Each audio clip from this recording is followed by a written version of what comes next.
Live from Channels Television. Reporting tonight, Millicent Walker.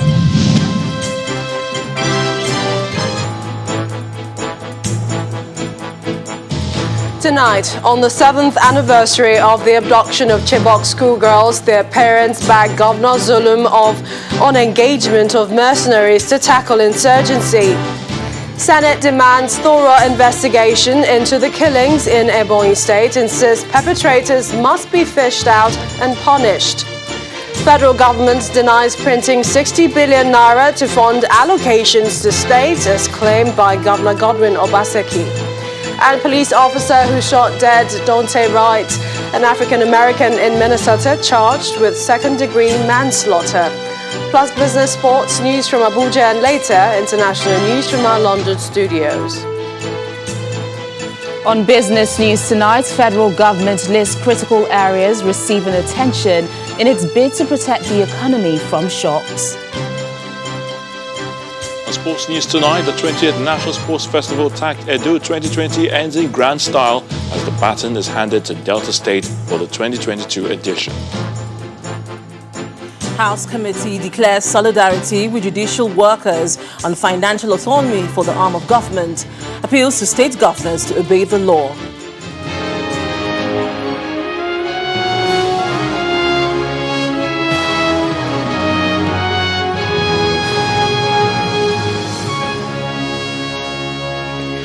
It's 7 years since the kidnap of 279 Chibok schoolgirls from the hostel in Chibok community, Borno State. Although some of the girls escaped from the custody of their abductors, others were rescued, while a total of 112 girls are still missing. And 7 years after, leaders of Chibok community in Abuja are asking the federal government to enlist the help of foreigners to help rescue the remaining 112 girls from their abductors. Our correspondent Kayla Megwa reports. What are we asking? Our girls back now and alive. When? 7 years after the kidnap of 276 girls from the government secondary school in Chibok, Borno State, 112 of them are still in captivity. Mary Amos, Victoria Dauda, Saratu. 112 girls means 112 grieving families. So far, 20 of the parents of the Chibok girls have died. Still living but traumatized by 7 years of not knowing the whereabouts of their daughter is Mr. and Mrs. Samuel. Their daughter Sarah is still in captivity.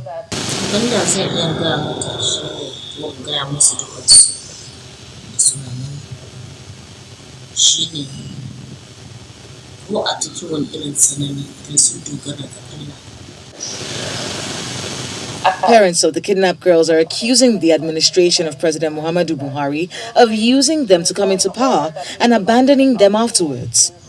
Speakers at the event want the government to think outside the box. I want to join my governor to call on the federal government to engage services of the foreign mercenary to bring peace to our people, because within 6 weeks, when Jonathan used these people, we were able to recover over 27 local government. Then why? Had it been that these mercenaries were still there, our daughter could have been around by now.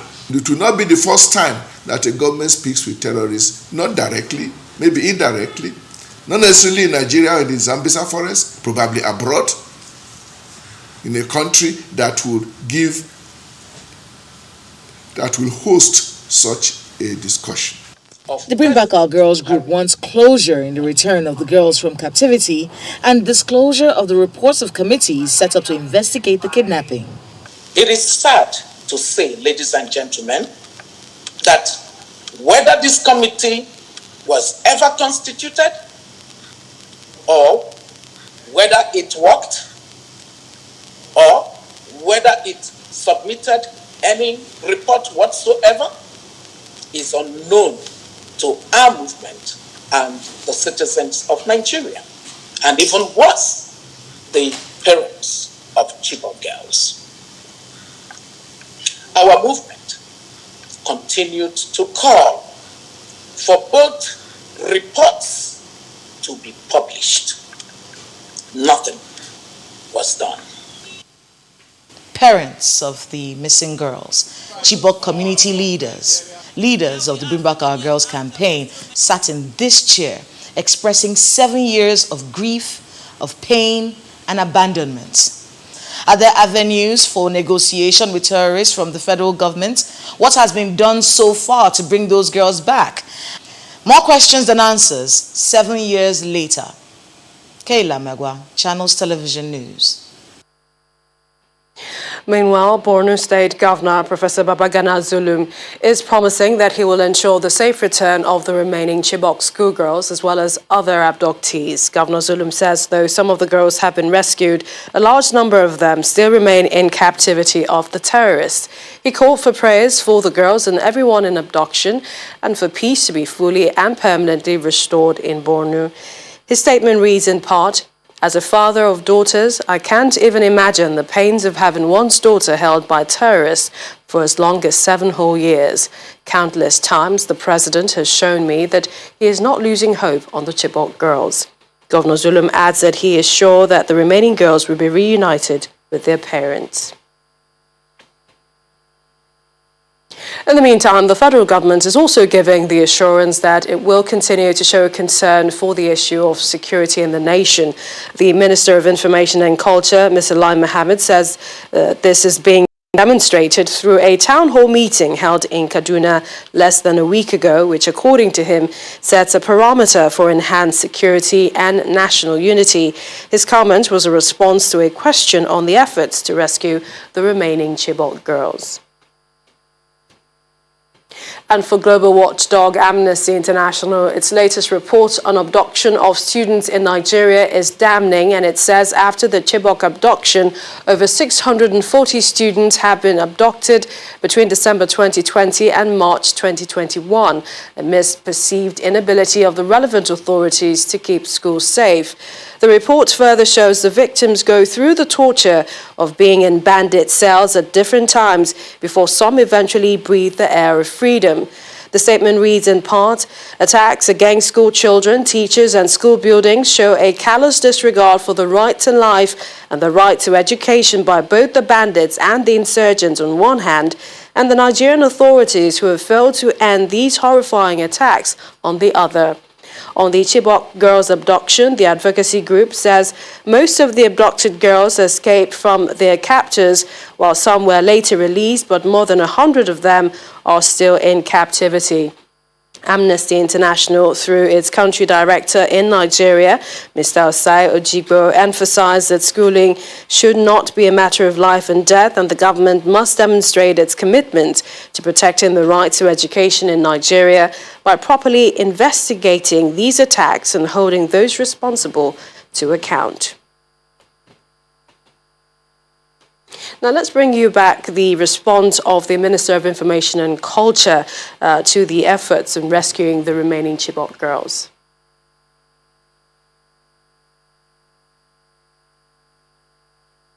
Today being the anniversary, is it the 6th anniversary? 7th anniversary of the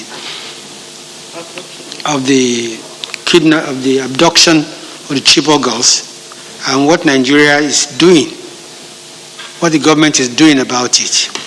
I think the government has more than ever demonstrated its concern for the issue of the security in the nation through the town hall meeting it held in Kaduna less than a week ago. There is need for our traditional rulers and our religious leaders to continue to encourage interfaith, inter-ethnic marriages as enshrined in Article 15, Section 3, subsection C of the Constitution. And it is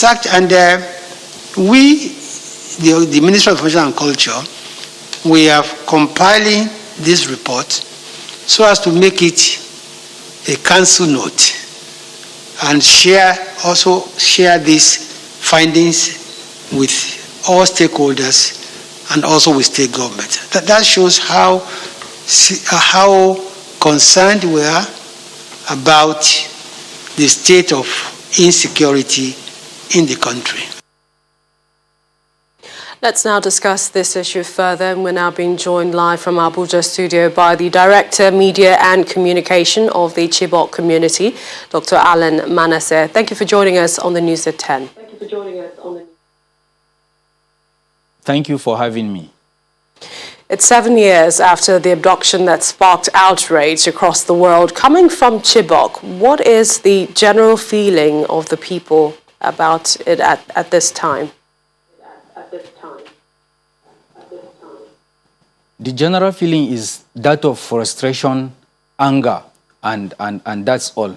Why frustration is because we are not talking about 7 days, 7 weeks, or 7 months. We are talking about 7 years after the abduction of the Chibok girls.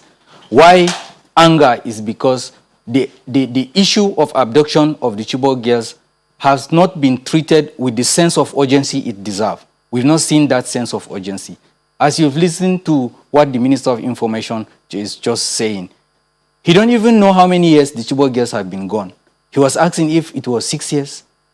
You understand? So that's to tell you that the federal government has not treated this issue of Chibok girls with that sense of urgency that we would have wanted them to do.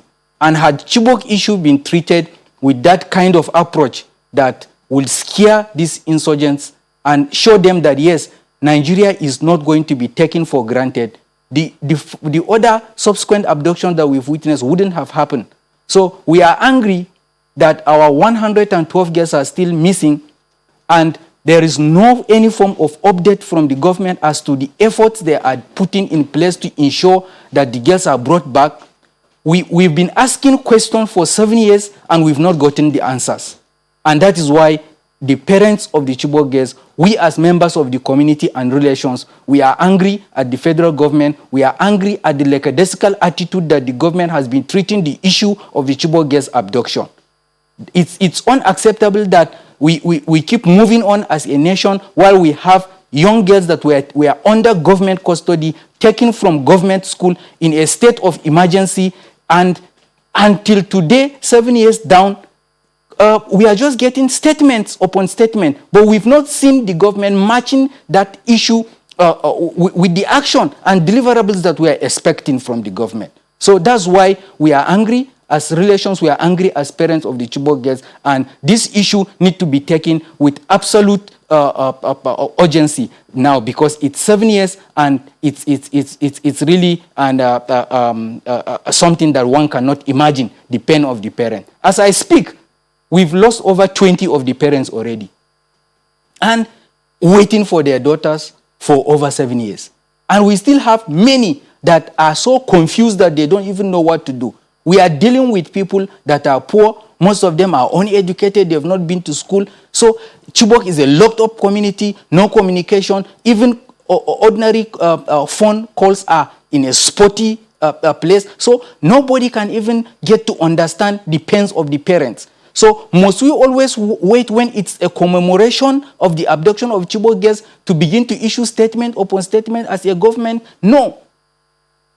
Action is demanded from the government. And the action we want is to rescue the Chibok girls, bring them back, and reunite them with their family. In whichever form that they are, the parents and the community are ready to get them. We are ready to rehabilitate them, and we have our hearts are ready to get them, because we know that if our girls will come back and they are ready to go to school again, we believe no matter what, the remaining ones are also going to be the same. Dr. Manasseh, in about 30 seconds, we've heard His Eminence, Cardinal Nayekon, talk about the fact that Chibok has become a symbol of terrible sickness that must be cured.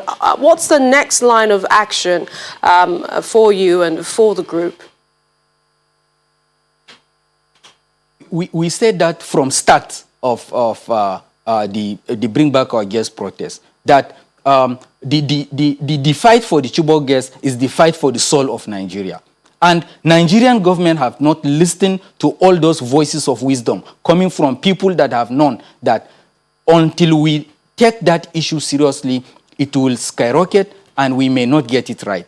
And today, all of you can testify that, as the Cardinal said, it's a disease that needs to be cured. It has already eaten deeper into the fabric of Nigeria, because we are talking about abductions and kidnapping. We are not just talking about the Chibok girls now. Virtually in almost all the states, the issue of abduction and criminality are ongoing. We'd like to thank you. We've seen in Kagara, we've seen in Kankara, we've seen in Jangebe, and we've seen in the Afaka 39 students that have been taken away. Why would we allow terrorists on our soil to determine going to school or staying alive? It's a lot of issues. We'll keep talking about the issues, Dr. Alan Manasseh. We do apologize, but we'd like to thank you. If you can hear me. Issue coming up. It's unacceptable.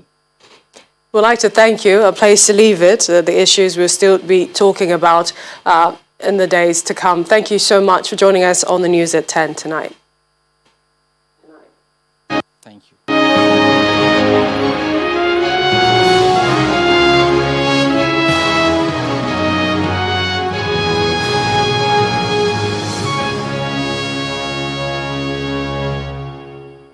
In part 2 after the break, 10 civilians killed in an attack by suspected insurgents on Damasak, the headquarters of Mobile Local Government in Borno State. Please stay with us.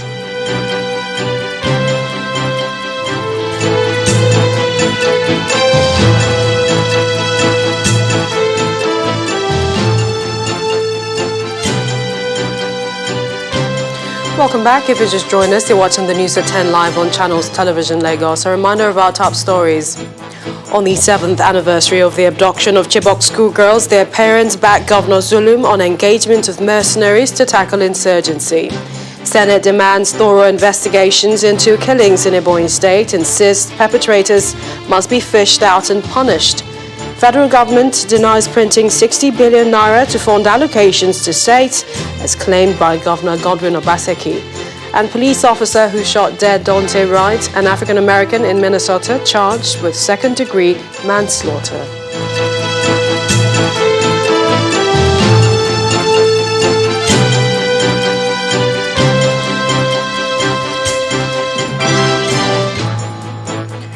Continue with security. 10 civilians have been killed in an attack on Damasak community, the headquarters of Mobile Local Government in Borno State. Chairman of the local government, Mustafa Bako Kolo, says an unspecified number of internally displaced persons were also injured during the attack on Tuesday. Last night's attack on Damasak is the second within this week alone. The insurgents have shared a video of their Sunday attack on the town, during which they burnt a UN building and food storehouses. Meanwhile, the Senate is directing the police and other relevant security agencies to carry out comprehensive investigations into the attacks and killings in Ebonyi State and promptly arrest and prosecute the perpetrators. The directive by the Senate is sequel to a motion by Senator Sam Egwu during today's plenary session.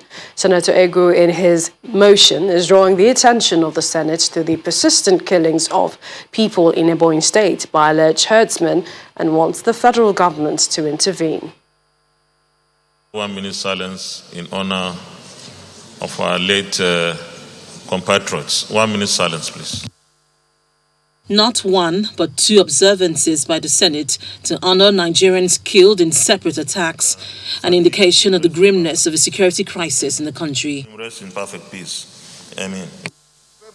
Senator Sam Egwu informs his colleagues of the killing of people from Ebonyi State on different occasions by alleged herdsmen. Concerned that the killings, maiming, kidnapping and wanton destruction of lives and property by herdsmen have now become the daily experience of innocent and defenseless people of Ebonyi State, who are murdered in their numbers almost on a weekly basis. Aware that on 30th of March 2021, over 18 indigenes of Egedeged, Obegu, and Amazu communities in each local government area of Ebonyi State, including a priest, were gruesomely murdered in cold blood by rampaging herdsmen. An ugly incident. Senator Stephanus Gyang, on the other hand, speaks about the killing of 8 miners in Plateau State on April 9th in Kuru, Plateau State. A group of miners women and men were attacked, and 8 of them were gruesomely killed by assailants. The concern from my constituency is not just that incident, Mr. President, but there is a trend of repeated and incessant ambush and killing of law-abiding citizens who are going about struggling to make a living. For anybody to At the end of a debate, the Senate calls on the Acting Inspector General of Police, Mr. Usman Alkali Baba, to carry out a comprehensive investigation into the killings and kidnappings of citizens in Ebonyi State by alleged herdsmen. The upper chamber is also requesting the National Emergency Management Agency to immediately provide relief materials to the families of the victims and displaced persons in affected communities. Linda Kibi, Channels Television News. And to other stories, the president of the African Development Bank, Dr. Akinwumi Adesina, is calling for increased investment in Nigeria's young people. Addressing an international youth conference in Enugu State, Dr. Adesina explains that Africa has the largest youth population in the world, and countries like Nigeria should begin to create a youth-based wealth in Africa. He adds that youth are the assets of Nigeria and a proper investment should be made to unlock their potential for economic growth. Today, with a population of 206 million people, 70% of which are under the age of 30 years, what Nigeria does with its youth will determine the future of Nigeria. The greater wealth of Nigeria, and of course the rest of Africa, will come from the youth. The youth are not the problem of Nigeria. The youth are the assets of Nigeria. We must not relegate the youth to the background.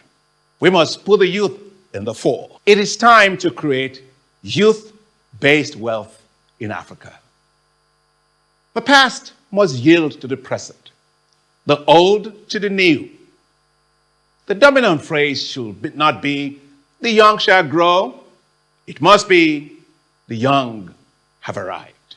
Not only must there be a generational shift, there must be a wealth shift by unlocking the potential of the youth.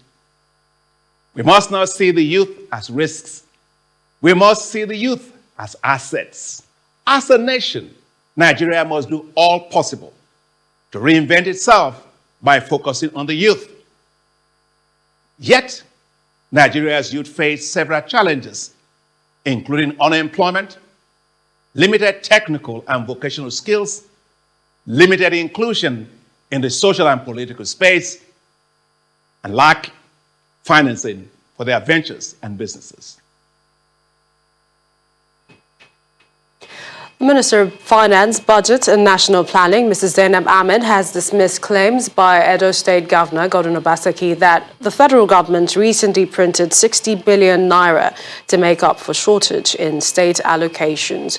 She describes the statement credited to the governor as sad and untrue, and that the monies distributed at the Federal Accounts Allocation Committee are revenues generated from the FIRS, Customs, the NNPC, and other agencies. Our correspondent Gloria Mizuke has a report. The Vice President, Professor Yemi Osinbajo, presides over the 41st Federal Executive Council meeting held virtually at the State House. 4 ministers are physically in attendance. After the meeting, the Minister of Finance, Budget and National Planning, Mrs. Zainab Ahmed, told correspondents that the claims by the Edo State Governor that Nigeria recently printed up to 60 billion naira to make up state allocations was explicitly false. The issue that has been raised by the Edo State Governor for me is very, very sad because it is not a fact. What we distribute at FAC is revenue that is generated, and the FAC distribution revenue is a public information. We publish it. So it's revenue generated by the FIRS, the Customs, the NNPC that we distribute at FAC. So it is not true to say we printed money to distribute at FAC. It is not true. The finance minister also allays fears over the nation's debt profile. The Nigerian debt is still within sustainable limits.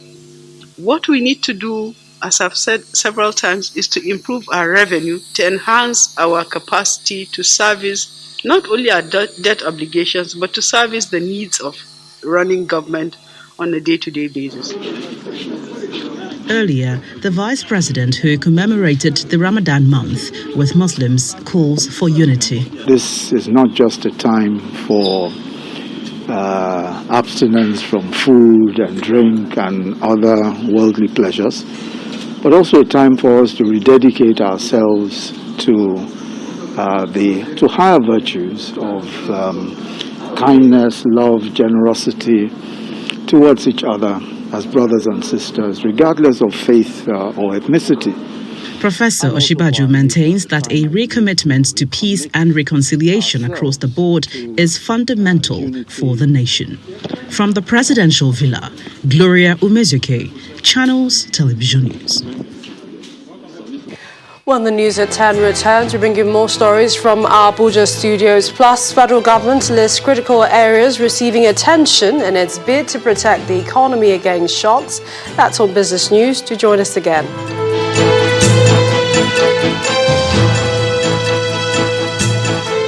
And now let's take you to Abuja, where my colleague Linda Kigwe has some more stories. Linda. Hello, Millicent. Welcome to Abuja.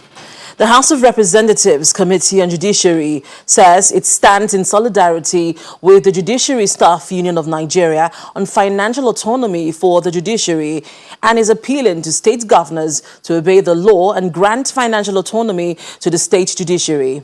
This is the position of the committee after a meeting with the union at the National Assembly. Our correspondent Terry Ikumi reports. The House of Representatives Committee on Judiciary has invited the leadership of the Judiciary Staff Union of Nigeria, JUSUN, for a sit-down, with the purpose of finding out the underlying reasons for the strike action embarked upon by the union on the 6th of April, and how the legislature can intervene to end the strike. In maintaining its stance on the industrial action, the union is furious that despite a verdict of the Federal High Court Abuja in January 2014, which held that financial autonomy for the judiciary is a constitutional provision that must be complied with by the executive branch of government, and the Executive Order 10 signed by President Muhammadu Buhari, which seeks to enforce financial autonomy for the judiciary and legislature in states, no changes have been made. We have given earlier notice to the appropriate authority to do something, but it looks as if we are not being taken seriously. A common man will breach the law and will dance to a tune, and then somebody in authority, as a governor, who swears in with the book he believed in, that he will protect the Constitution of the Federal Republic of Nigeria, and he will go back to select what he wanted to obey and the section that he will disobey. Well, the lawmakers are questioning whether the federal courts should be involved in the strike. Is it correct that there has been some level of compliance by the federal government as well as by some states, some of the states in the federation? From the federal, there is compliance, but no state, no one can come in here to say that any state is complying. Continue your strike, but as it relates to those who have refused to comply. The committee pledges support for financial autonomy of the judiciary, but wants the fight taken to the states. Now that the federal government has complied to your demands, why not leave this the strike and channel it to the state government? Every state you go on strike until the things what you are demanding are done. That is what I think. I want to appeal to the Governors Forum to please engage Judiciary Staff Union of Nigeria and to make sure that the Constitution of the Federal Republic of Nigeria, which is the ground norm upon which we derive all our powers, is complied with by the governors, to make sure that we have the financial autonomy not only for the state legislatures, but equally for the judiciary at the state level. State governors are opposed to the executive order signed by the president. Jusun is worried about this development and says it will continue its nationwide strike. Terry Ikumi, Channels Television News. Meanwhile, the Nigeria Governors Forum is currently meeting in the nation's capital, Abuja, where they are discussing, among other things, the implementation of financial authority of both the judiciary and legislature in their various states. The demands of the Judiciary Staff Union of Nigeria, who have been on an indefinite nationwide strike since April the 6th in protest against the non-implementation of the judiciary's financial autonomy, may have also brought this to the front burner. The chairman of Boa Group, Abdul Samad Rabiu, has been appointed chairman of the France-Nigeria Investment Club. The appointment comes also as a French delegation on behalf of French President Emmanuel Macron visited Boa Group's office in Lagos. The delegation, led by French Minister for Foreign Trade and Economic Attractiveness, Frank Reister, commended Abdul Samad Rabiu for his commitment to developing lasting relationships between French and Nigerian businesses. A high-powered delegation dispatched by the French President, Emmanuel Macron, including Ambassador of France in Nigeria, Jerome Pasky, Consul General of France in Lagos, Mrs. Laurence Marmorant, other members of the embassy, and led by the French Minister for Foreign Trade and Economic Attractiveness, Frank Reister, arrived in the corporate headquarters of Boa Group here in Lagos.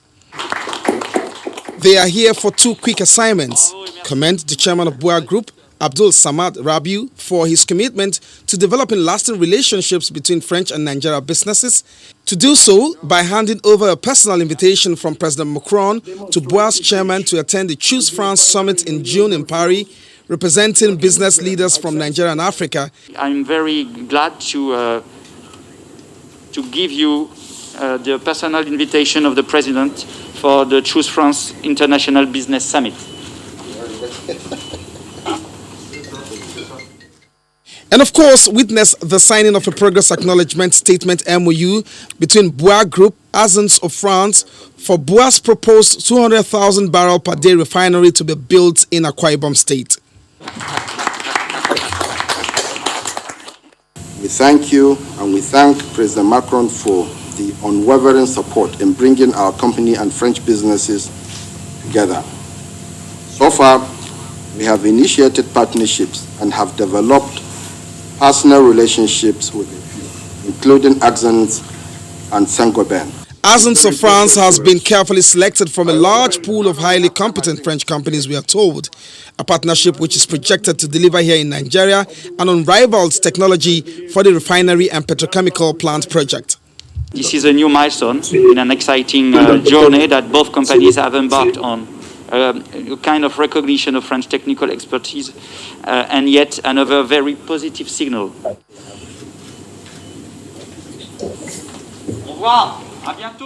We decided Akwa Ibom because, it is much easier for us. The feedstock is there, and then also it is a location where we'll have a big jetty, meaning that you can bring in products and you can also export products, from that location. For him, Boa is proud to be at the forefront of resetting the relationship of Nigeria businesses with France and French companies for a long-term investment and growth. And that's all from Abuja. Now to Teniola for business news.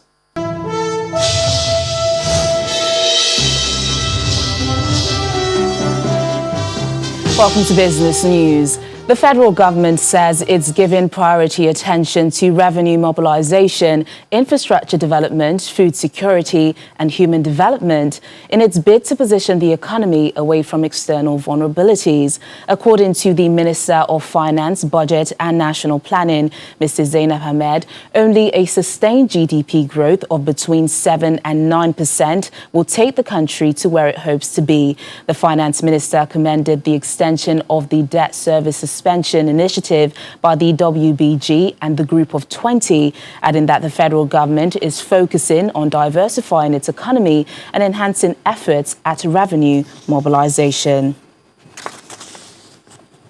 Now, Caverton Offshore Support Group is officially taking stock of the Thales Reality H4 flight simulator, one of the world's most advanced commercial helicopter training equipment.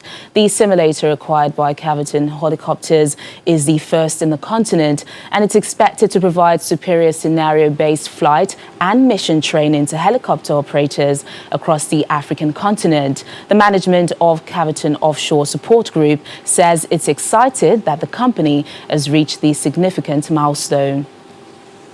I have the honor. The Reality H4 flight simulator configured for the AW139 helicopter is installed at Caverton's training center located at the Murtala Mohammed International Airport, Lagos. I also have the honor. And this event is Caverton's site acceptance of the simulator.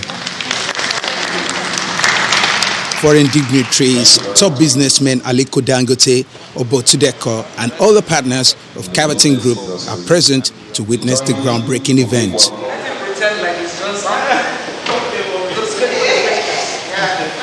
The French delegate and the DG of the Nigerian Aviation Authority take the simulated flight.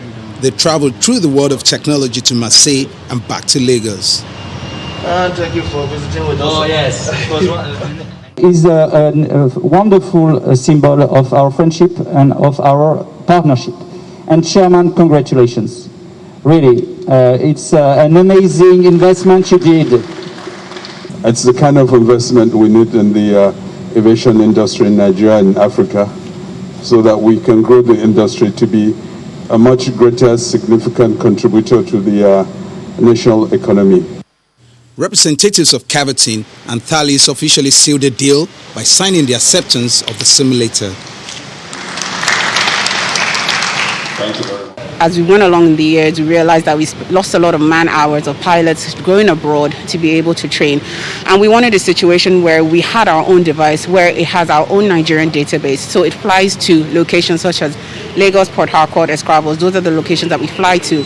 And most importantly, allows us to be able to practice very, very complex maneuvers, such as, flame out of engines and the such, so that we can have stronger crew to be able to serve our clients. Without training, we can't achieve anything, and it's so important that our people must be trained, and we should also be very futuristic about the training.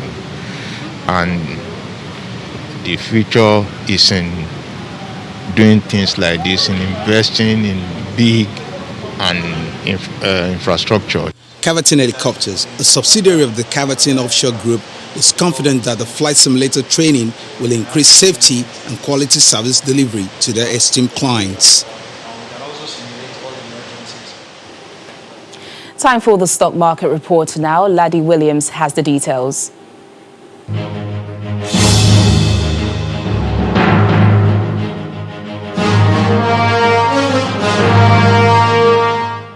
Hello and welcome to the stock market report. So the bull finally resurfaces after two negative sessions this week with a modest gain of 0.09%. Today's gain is attributed to bargain hunting on the shares of Guinness as the brewer rose 9.96%. Let's take a look at the activity chart. Volume traded is up 33.16% at over 278 million units, valued at 2.272 billion naira in 3,989 deals. The sectoral performance, banking and insurance were in the negative today, but the consumer goods posted a 0.23% uptick.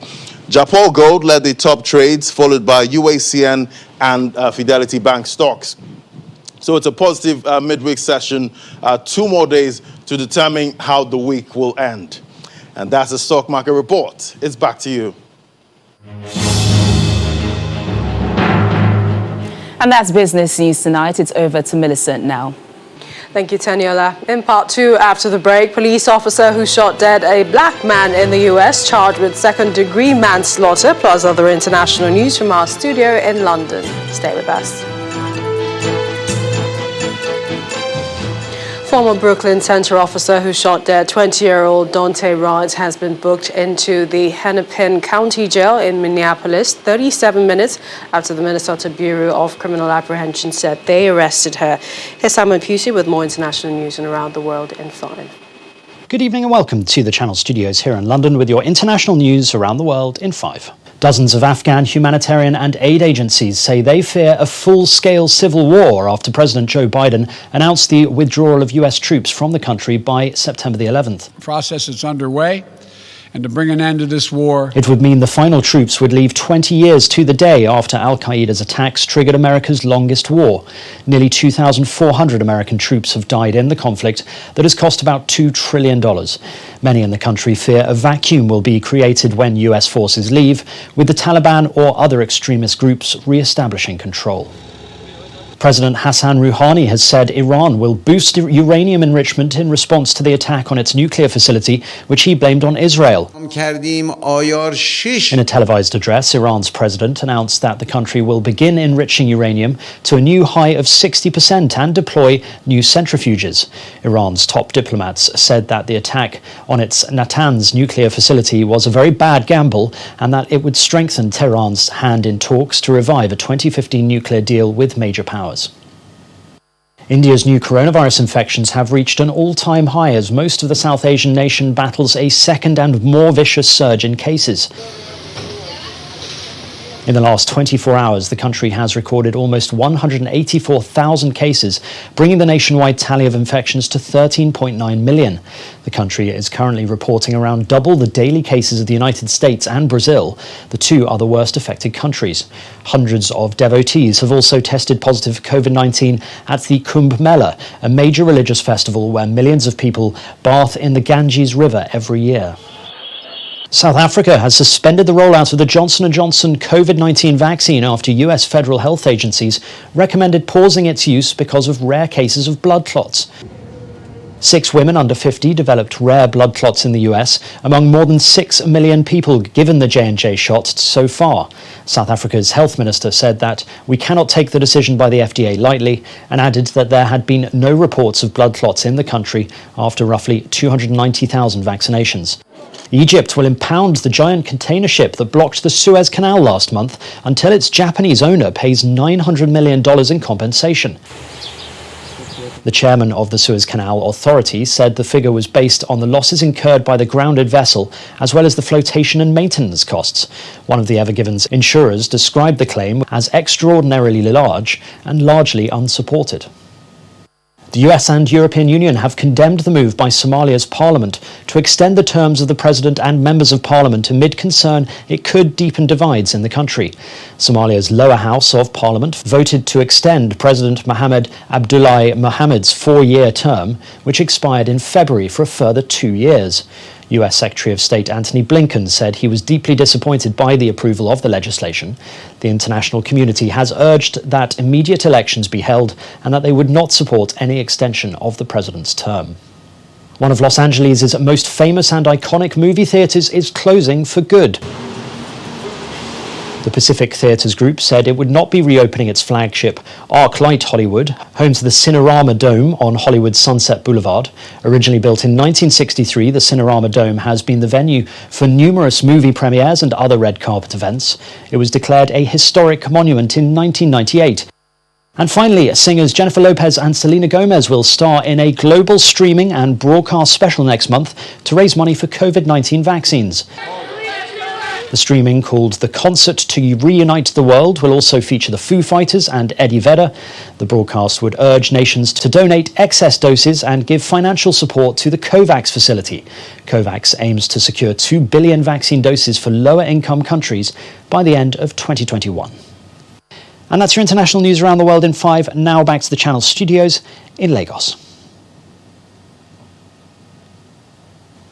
Many thanks, Simon. Team Delta are officially the champions of the 20th National Sports Festival with a total of 384 medals comprising 158 gold, 116 silver and 110 bronze. The 13-day event finally came to an end today with a colourful closing ceremony in Benin City, the Edo State capital. Man City are through to the semi-finals of the UEFA Champions League after sealing victory over Borussia Dortmund in the last 8, courtesy of a comeback win in Germany. The City were on the brink of elimination after conceding early in the game, but goals from Riyad Mahrez and Phil Foden ensured Pep Guardiola's men won to qualify for the last 4-2 on aggregate. Elsewhere, Real Madrid's first leg goals were enough to knock Liverpool out of the competition. And that's sports news. Thank you, Tunde. And the main news again. The parents of the abducted Chibok schoolgirls today backed Governor Babagana Zulum's call for the engagement of mercenaries to tackle insurgency in the northeast. That's news at 10 tonight. Thank you for watching. I'm Millicent from Walker. Stay safe.